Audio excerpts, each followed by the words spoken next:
အားလုံးပဲမင်္ဂလာပါကျွန်တော်အခုမိတ်ဆွေတို့ကိုပြောပြပေးမှာကျွန်တော်မိုင်တဲ့အသုံးပြုတွေအတွက်ကျွန်တော်တို့မိုင်တဲ့ပေ900နဲ့ကျွန်တော် MB 2G ဝယ်နီးလေးဖြစ်ပါတယ်ကြပါမဒီလို့ဆိုကျွန်တော်တို့တစ်ချက်ကြည့်လိုက်ကြပါဗျာကျွန်တော်တို့ရဲ့ကတ်ကိုပေ900နဲ့ MB 2000ဝယ်လို့ရမရဘူးကျွန်တော်ပထမဆုံးနဲ့စစ်ကြည့်ရမှာဗျာကျွန်တော်ပထမဆုံးအနေနဲ့ကျွန်တော်စသားခွန်3လုံးဆက်ကိုနှိပ်လိုက်ပါဗျာစသားခွန်3လုံးဆက်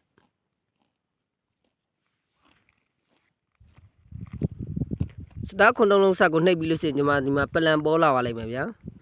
ဒီမှာဆိုရင်ကျွန်တော်တို့ 4G ကို999ကျပ်နဲ့ကျွန်တော်6ရက်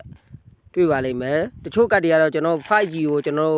999ကျပ်နဲ့တွေ့ပါလိမ့်မယ်တကယ်လို့ 4G ကိုဝယ်လိုက်မယ်ဆိုရင်ကျွန်တော်တို့ဘေး1000ဖြတ်ပြီးတော့ဘေး999ကျပ်ကိုဖြတ်ပြီးတော့ကျွန်တော်တို့ MB 1500လောက်ပဲရပါလိမ့်ဗျာအဲ့မှာမိတ်ဆွေတို့ကတ်ကိုစသားခွန်လုံးဆက်ကိုကျွန်တော်နှိပ်ကြည့်ပြီးလို့ရှိရင် 5G ကို999ကျပ်နဲ့ကျွန်တော်တို့ဝယ်လို့ရတယ်ဆိုရင်ကျွန်တော်တို့ဘေး900ထည့်ပြီးတော့ကျွန်တော်တို့5G 999ကျပ်ကိုနှိပ်ပြီးတော့ရွေးဝယ်လိုက်ပါဗျာဒါဆိုရင်ကျွန်တော်တို့ MB 900နဲ့ MB 2000ကျွန်တော်3ရက်3ရပါလဲကျွန်တော်တို့ဘေး900နဲ့မိုင်တဲဘေး900နဲ့ကျွန်တော်တို့ MB 2G ဝယ်လို့ရပါဗျာ MB 2000ဝယ်လို့ရပါတယ်ဒီဥစ္စာကို 4G ဝယ်လိုက်မယ်ဆိုရင်ကျွန်တော်တို့ဘေး990ဖြတ်သွားပြီးတော့ MB 1500လောက်ပဲရပါတယ်ဗျာဒီတိုင်းလဲဝယ်လဲမစိုးပါဘူးကျွန်တော်တို့999ကျပ်နဲ့ MB 1500လောက်ရတယ်မစိုးပါဘူးဗျာစတားခွန်3လုံးဆက်စစ်ကြည့်လိုက်ပါဗျာကျွန်တော်နောက်တစ်ခါကိုစစ်ကြည့်လိုက်ပါဦးမယ်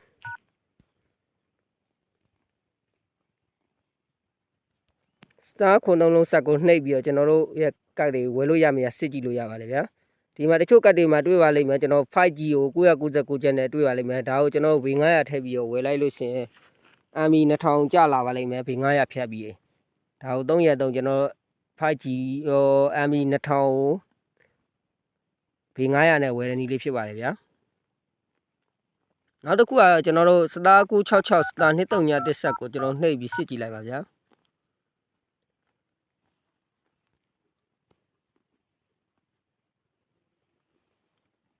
စတား966စတား239တစ်ဆက်ကိုစစ်ပြီးတော့နှိပ်ကြည့်လို့လက်ကျန်ငွေမလောက်လောက်ဘူးဆိုရင်ကျွန်တော်တို့ဘေး200နဲ့ MB 1350ဝယ်လို့ရပါတယ်ကျွန်တော်ဘေး200နဲ့ 0.6 ရောက်ဝယ်လို့ရပါတယ်ဗျာဘေးစုလိုကတ်ကဘေး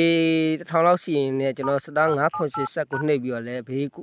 899ကျပ်နဲ့လဲကျွန်တော်တို့ MB 1000ဝယ်လို့ရပါတယ်ဗျာနောက်တနည်းကတော့ကျွန်တော်တို့ဘေး1000ထည့်ပြီး MB 2900ရောက်လောက်ဘယ်လိုဝယ်မလဲဆိုစတား11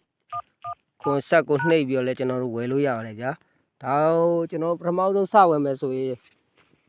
MB 2900လောက်ပေါက်ပါတယ်ဗျာတခါမှမဝယ်ဘူးလေဒုတိယကြိမ်ဝယ်မယ်ဆိုရင်ကျွန်တော်တို့ MB 1400ပဲပေါက်ပါဗျာ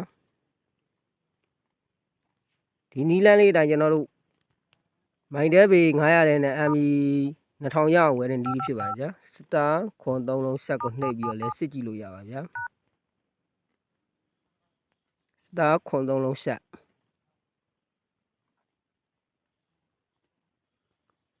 အားလုံးကိုကျေးဇူးတင်ပါတယ်ဗျာ